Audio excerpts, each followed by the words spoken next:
Hi students, welcome to this part of the Chapter 16 lecture. I'm going to be covering two chemical senses, which are special senses. They are the sense of taste as well as the sense of smell.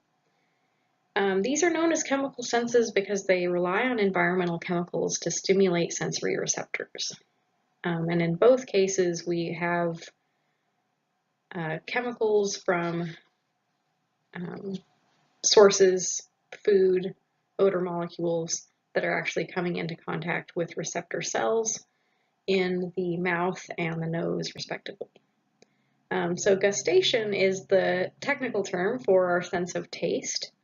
This begins with chemical stimulation of sensory cells that are clustered in about 4,000 taste buds, which are primarily concentrated in the tongue, but are also found within the oral cavity. Now, chemical stimuli are known as tastants, and like I said, the majority of taste buds are in the tongue. We do have some in the cheeks, the soft palate, the larynx, and the epiglottis. Now, a lot of people mistake the visible bumps that they can see on their tongue for taste buds, but the visible bumps are actually known as lingual papillae. And there are several different types of papillae. Some of them assist with mouthfeel, so sensing texture of foods. Some of them concentrate more on distinguishing between different tastes. And some of these are actually used primarily in other species of mammals for grooming. Think of a cat's tongue, for example. So the lingual papillae are the visible bumps that you can see. So the taste buds are going to be found within the papillae, but the papillae are separate from the taste buds themselves. Now, with taste buds themselves, no matter what type of papillae they are located within, the taste buds are all alike in appearance. And they are groups of 50 to 150 taste cells, supporting cells, and basal cells. And the taste cells themselves have structures known as microvilli, and we've seen this with other cell types. So microvilli are typical of cells that are secreting or absorbing substances. So for example, they're also found in places like the small intestine, where you have absorption of nutrients. So the microvilli, primary purpose of those in the taste buds are they are receptor surfaces for the tastants themselves, for the chemicals from foods that are going to be binding to those microvilli. So microvilli, more generally speaking, just serve to increase surface area of a cell. So that makes sense, of course, when we're relying on chemicals in food to actually come into contact with these receptor cells that you would want an increased surface area. So taste cells themselves are actually epithelial cells. And recall that epithelial cells are found anywhere there is a lining. So tissues that line body cavities or lumens of organs, for example, are going to have that epithelial tissue. So taste cells themselves are epithelial, but they synapse with sensory nerve fibers at their base, and they also have synaptic vesicles for release of neurotransmitters.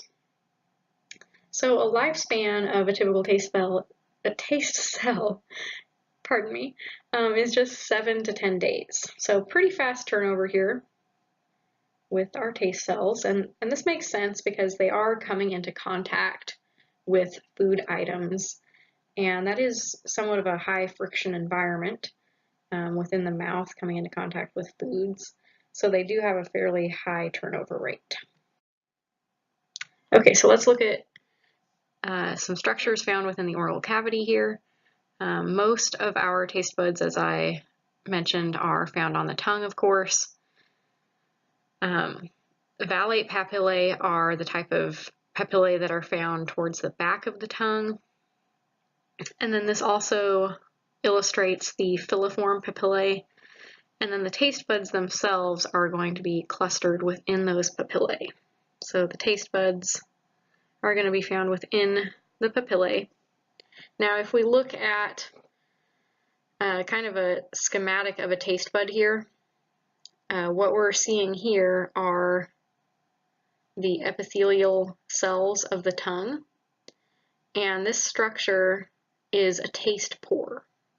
So a taste pore is basically just a recess through which molecules of food are going to come into contact with these taste hairs. So these taste cells are basically what are coming into direct contact with food molecules. And then you'll notice at the base here they have synaptic vesicles. Just like we would see in the axon terminal of a neuron, synaptic vesicles are going to be little membranous bubbles essentially that hold neurotransmitter. So you see that the base of the taste cells are in direct synaptic contact with these sensory nerve fibers. And then we also have supporting basal cells. This is a not histogram, goodness sakes. This is just showing a cross-section, a histology slide of foliate papillae. So the foliate papillae is this entire structure here, and then the taste pore is what you're going to see dip down in here, and then the taste bud is going to be right here. So how do we actually taste food? Taste occurs when tastants, which are again molecules that are found in food, dissolve in saliva and flood the taste pore. So saliva is important for a number of reasons. It does contain enzymes that start the chemical digestion process, but saliva also just provides this watery medium in which tastants themselves are dissolved such that they can come into contact with those taste cells. And currently there are 5 primary taste sensations that are currently recognized. Salty, due to metal ions like potassium and sodium. Sweet, due to the presence of many organic compounds, especially carbs, so of course sugars like glucose and fructose. Umami, which is a meaty taste from amino acids. This is not necessarily restricted to animal protein. It can be found in things like mushrooms, for example. Sour, which comes from acids in foods like citrus fruits. And then bitter, which is associated with spoiled foods, I can't talk today, sorry. Alkaloids like nicotine, quinine, and caffeine. And with the bitter taste sensation, this is the one that actually has the lowest threshold, meaning we can taste things that are bitter in very small concentrations, smaller concentrations than any foods that would give us these other 4 taste sensations, which makes sense because a lot of foods that are spoiled are going to have sort of a bitter taste to them. So it's important that we would be able to recognize that as potentially not being a good food, just depending on how bitter it is. Or perhaps if it's an unripe fruit or something like that, it might have a bitter taste as well. So I always like to ask students, identify your favorite foods that coincide with those primary taste sensations. And I always like to kind of provide some examples here. Chocolate, The Consuming Passion, a book by Sandra Boynton. If you like chocolate, I highly recommend this book, but this is what this is from. And then morel mushrooms, that's going to be one of my favorite umami flavors. Juanita's tortilla chips, specifically Juanita's tortilla chips. Coffee for bitter. Sour Patch Kids candy for sour, and of course the tortilla chips are salty and the chocolate is going to be sweet. So I challenge you to think about your top 5 foods or beverages that correspond with these. taste sensations. Okay, so there are a number of different ways in which we actually are able to send messages to our central nervous system about what we're tasting. So some tastes, like that from sugar, alkaloids, and glutamate, are going to stimulate cells by binding to receptors on the membrane surface, which then activate second messenger systems within the cell. Whereas sodium and acids are going to enter the cell directly and depolarize it. And then with either of these cases, you eventually have neurotransmitters being released, which then stimulate the sensory dendrites at their base. And that is ultimately how we're able to communicate with the brain about different taste sensations. Now, the projection pathways for taste, we have our first order neurons within the facial, glossopharyngeal, and vagus nerves.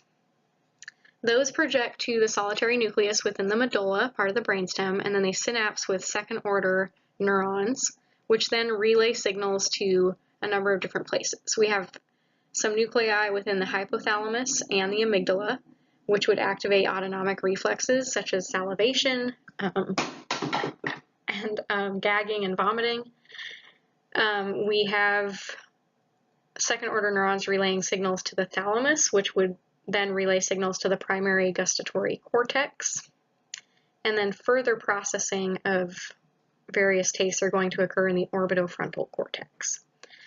So just as a reminder, with all of our sensory pathways that I've been talking about, all of these are going to have at least 3 neurons within this pathway. So it's important to recognize, what is a first order neuron, what is a second order neuron, what is a third order neuron. These are literally just the neurons that form this projection pathway to get information to the brain. So the first order neuron is always going to be coming into direct contact with your receptors, or it's going to be a receptor itself. And that first order neuron is then going to send its action potentials along its axon. It's going to synapse with the second order neuron, which is then going to send action potentials once you have stimulation with a neurotransmitter. And then that second order neuron is going to synapse with a third order neuron, which in most cases is going to project to some part of the cerebral cortex. So first, second, third order neurons. It's definitely important to remember that general pattern, and then in some of these sensory pathways, of course, we have a fourth order neuron. Okay, so let's talk about olfaction. Olfaction is the sense of smell, and the olfactory mucosa within the nose or the nasal cavities hold our receptor cells. This again is a chemical sense, meaning that we have to rely on environmental chemicals in order to send signals via these neurons to the brain. So the source of the stimulus is an environmental chemical. And in this case, the stimulus is going to be called an odorant. So basically, this is just showing a cross-section within the olfactory mucosa. So we have reflected olfactory mucosa, meaning it's been cut away to show this pattern of olfactory nerve fascicles. So these are parts of the olfactory nerve, which is cranial nerve number 1, that are actually projecting through the ethmoid bone down into this olfactory mucosa. This is where environmental molecules or odorants are actually coming into contact with those fascicles, and then signals are ultimately sent to the olfactory bulb and then through the olfactory tract, which both of these, well, the olfactory bulb you definitely saw on your sheep brain, but that would have been the only prominent structure here that you saw with the brain dissection. So the olfactory mucosa cover about 5 square centimeters of superior nasal concha, cribriform plate of the ethmoid bone, and the nasal septum of each nasal fossa. So remember the concha, I showed you this in class, I show a deer skull actually to illustrate the nasal turbinates or the concha, because we don't have a human skull, and our human skull models don't do a very good job of showing what the conchae look like. And while deer are going to have much larger and in a lot of cases more intricate nasal conchae or nasal turbinates, it still shows the overall pattern that the bone takes in humans. So the nasal conchae are these kind of very thin, bony structures within the nasal cavities themselves. So that olfactory mucosa is going to be lining that. It's also going to be lining the cribriform plate. Again, that's part of the ethmoid bone. And then the nasal septum would be the structure that separates the nostrils. So there are 10 to 20 million olfactory cells in a typical human, along with supporting epithelium and basal stem cells. Now, unlike what we saw with our sense of taste, our taste cells are not going to be neurons, but our olfactory cells themselves are actually neurons. So they bear immobile cilia. These are fairly long cell extensions. These are going to be longer than microvilli that are called olfactory hairs. So the basal end of the hair tapers to become an axon, and then the axons are going to collect in those fascicles that will exit the nasal cavity via those pores within the ethmoid bone. And collectively, they're going to make up cranial nerve number 1, otherwise known as the olfactory nerve. So this is a purely sensory nerve. We saw that when we looked at cranial nerves with our study of the brain and cranial nerves. Purely sensory, we're not sending any motor signals. We're just gathering information about what we're smelling. Now, these are the only neurons that are exposed directly to the external environment. And the lifespan of these neurons is only about 60 days, which is fairly short in relation to most other neurons in the body.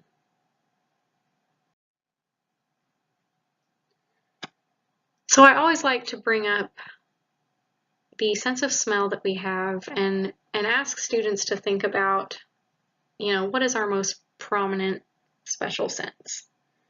How does our sense of smell compare to our sense of vision or our sense of taste? We have pretty good ability to pick up odors, but compared to most other mammals, it's actually not very impressive. Most people can distinguish between 2,000 and 4,000 specific odors. And recent studies have identified up to 1,200 olfactory receptor types and their genes in rats and mice. But in humans, about 2/3 of those olfactory genes have mutated, and that renders them non-functional. So they're now known as pseudogenes. The human genome has about 350 kinds of olfactory receptors left. So what we see here is evidence of humans losing their ability to pick up different odors over time. So we see non-functional genes within the genome that have equivalents in other mammals. So what this tells us is we have progressively gotten worse at being able to distinguish different odors. That makes sense though, because humans are very visual creatures. We rely on our sense of vision far more than most other species of animals. Other primates, of course, are going to rely on their sense of vision quite heavily, but there's kind of a hypothesis in evolutionary biology of trade-offs. So you can kind of think of it as use it or lose it. And with humans, because vision has become such a prominent sense and we rely on that really to navigate our world and to survive, that has kind of taken more of a priority. So there's been more energy going into the development of our eyes And because our eyes are so prominent, our noses are relatively small. So it almost seems to be some sort of a trade-off between vision and our sense of smell. Let's look at the projection pathways for smell. So the first order neurons, those are the ones that are coming into contact with odor molecules within the olfactory mucosa. Those are going to pass through the roof of the nose. They're going to enter the olfactory bulbs. And then the second order neurons are called mitral cells and tufted cells. Wherever they synapse is called a glomerulus, plural glomeruli. All of these olfactory fibers leading to any one glomerulus come from cells with the same receptor type. So each glomerulus is dedicated to a specific odor. And then the axons of the second order neurons form bundles called olfactory tracts. Most of those fibers will end in the primary olfactory cortex, but some of those fibers are going to pass through the thalamus on their way to olfactory association areas elsewhere in the brain. So some secondary destinations from the primary olfactory cortex include the insula, one of the 5 lobes of the brain, the lobe that is hidden by other lobes, the orbitofrontal cortex, which identifies and distinguishes between odors, the hippocampus, and the amygdala, as well as the hypothalamus. So most areas of the olfactory cortex are going to send fibers back to the bulbs via granule cells, which can then inhibit mitral and tufted cells. And one effect of this feedback system is how we perceive odors differently under different conditions. So just think about, if you are nauseous or have been ill, you don't have much of an appetite. We do have a number of built-in kind of feedback systems that help to explain why on a particular day you might have a very robust appetite, and on the next day, even if you are presented with your favorite food, it might actually not be appealing to you at all. So we have a very high degree of integration of information traveling from our olfactory receptor cells into our brain. And another consequence of this is we often associate odors with memory. I don't know if you've ever walked into a room that you haven't been in for a very long time, but maybe that room was a place that you spent a lot of time in and it has a very specific odor to it. And then when you are away from that for a very long time, maybe even years, you walk back into that room and you smell the scent of that room and it's exactly the same as you remember it. You can recall that that is exactly the same odor. And I'm, of course, recalling a specific instance in which I went back to the elementary school that I went to as a high schooler, and I walked into that elementary school computer lab and it still had the same odor. How could I have possibly remembered it after all of those years?